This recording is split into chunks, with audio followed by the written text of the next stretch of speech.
7 keys of life or 7 keys of love. And feel free to edit, jump in, ask and say, no, this ain't interesting, or this is.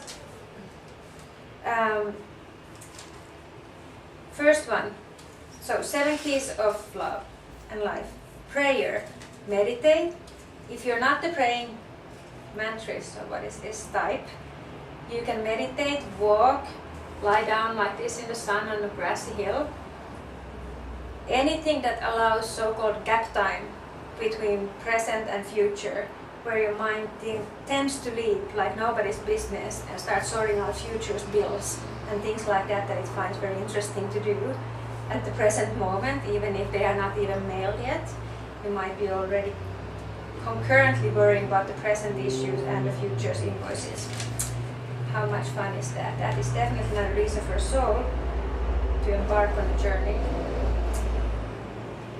Gap time, prayer. Let's call it prayer for simplicity, but it can be any kind of selfless state of just observing. Children are brilliant in that. They can spend hours on the gaps.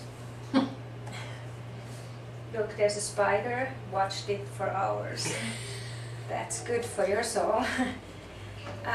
This is how you connect with the upstairs folks, with the divine. You get more energy. You actually get streamed energy like in the old-fashioned chakra system. They picture it like there would be a lightning beam coming in through here and going through. It's just everywhere. You just get infused with love. So instead of getting much more tired, as in working for somebody else in their hellish endeavors, you actually get infused with love, light, laughter, giggles even. It picks you up. If you feel doubled energetic after, say 10 minutes even, you're doing the right thing. Second, courage. Oh, there's one more thing about the first one. When you connect to the upstairs, you have so much more energy that you need way less sleep. And you get less sleep, for instance, get way much more done and with the ease and clarity of mind. So you don't feel like you're constantly dragging yourself and falling behind. And that's a picker upper like nobody's business. So that's money well spent, time well spent, 10 minutes. Instead of cut back on TV or somebody else can sort the laundry and you take 10 minutes on your back on the bed or wherever, let your mind drift and you bounce up and feel way better. Courage. Now, if we do connect to the upstairs, so to speak, we get infused with so much energy, boundless energy, and we are learning to trust ourselves and others, and this leads to courage that can help us to fulfill our dreams. You might get a crazy idea, let's start a commune and get a house together, or whatnot, and then you just go for it, because now you don't feel like, oh, it's a hopeless start, hopeless idea even before I start. So you can actually leap forward, but the essential thing is to plug yourself into the source first. All kinds of energy comes, and once one is fed with energy, you can leap ahead and start fulfilling your dreams.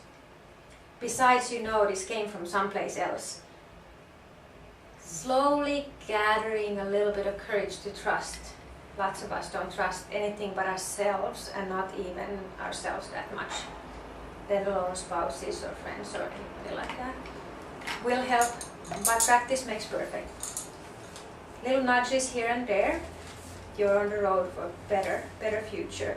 And there are cheerleading troops behind the curtains. Anybody who first time ever at age 46 or whatnot, falls on their knees and prays, there's hoorays on the other side. Finally we get to do something. Don't try so hard. Man, you don't need to struggle. Number 3. It's like facing death eye to eye. The people who have been in near-death situations, car accident or some catastrophe, or had a death scare of sickness, or a loved one passed away all of a sudden, or something like that, that they really brought them face to face with death, really enhanced their lifestyles typically. So the hidden benefit of that is that unless you see death, you can't really see life. You don't notice that you're living because there's no contrast. You just are doing stuff. And even then, they doesn't get them. Even then, the most stubborn of us, especially from Scottish descent, don't necessarily take heed and get sucked into doing too many dishes and things like that. When they should be doing something much more productive. And let the man do the dishes. He likes it. You do art, let him do housework. That's why he's so depressed. Don't push the man. He's an artist. He's an artist. He's a house cleaning maniac, Well, that's what we say. Who, he is? God, No! Tim? Yes, No, I wish. in the kitchen. Cleaning? Yes, you should let him loose more often. Oh, yeah. You criticize too Oh. much. But the dishwasher's broken right now, so he's doing the dishes. Oh, see? We Mm. can see everywhere.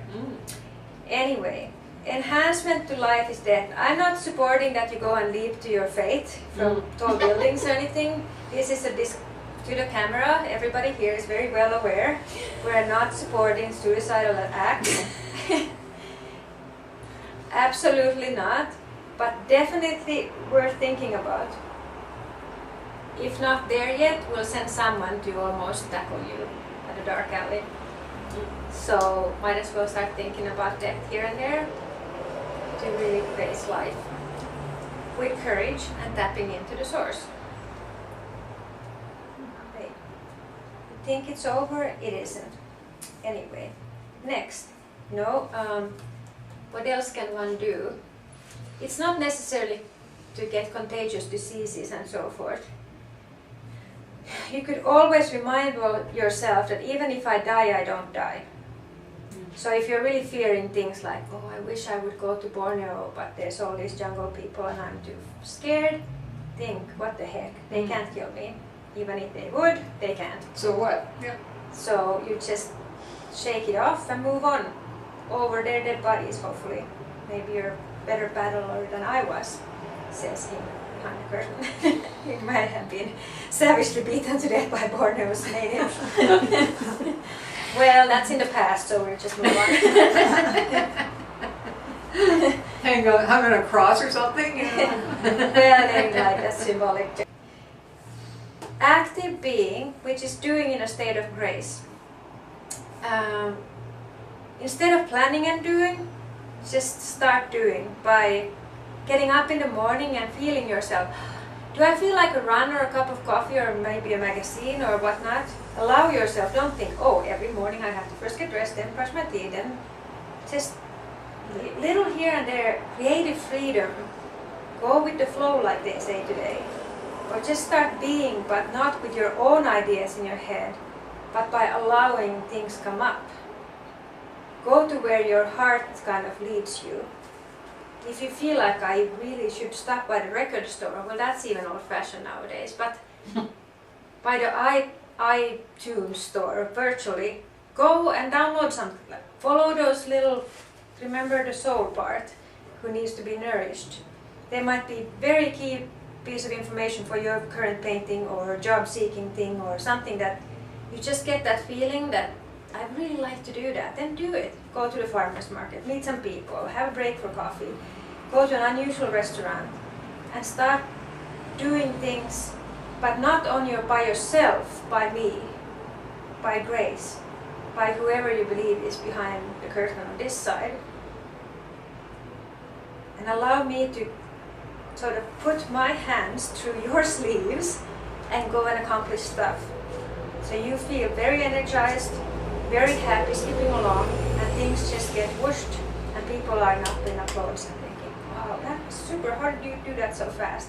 Well, because it was the big Kahuna's arms and not me. Anyway, so there's a prayer for this. But that's a good way of being, and it's way more, it's so nice. Number 5, rest. Being, just being without doing any sort of chores whatsoever. Oh my God, what a radical concept, especially in North America. What is that kind of time? In South Korea they are really good at this. You should visit someday. Rest by being and not sleeping, because that's also doing an effective power nap. Power nap. Oh my God. One can lie down and just be without any purpose. It's actually really good. Good for you all. Women especially are burdened by so many shackles. There's no necessity to be so damn, pardon language, pardon the French, busy all the time. There must be gaps there. There must be at least a half an hour to 2 hours even on a better day. 2 hours, can you imagine taking 2 hours just to do nothing? Somebody should arrest these people. It seems criminal.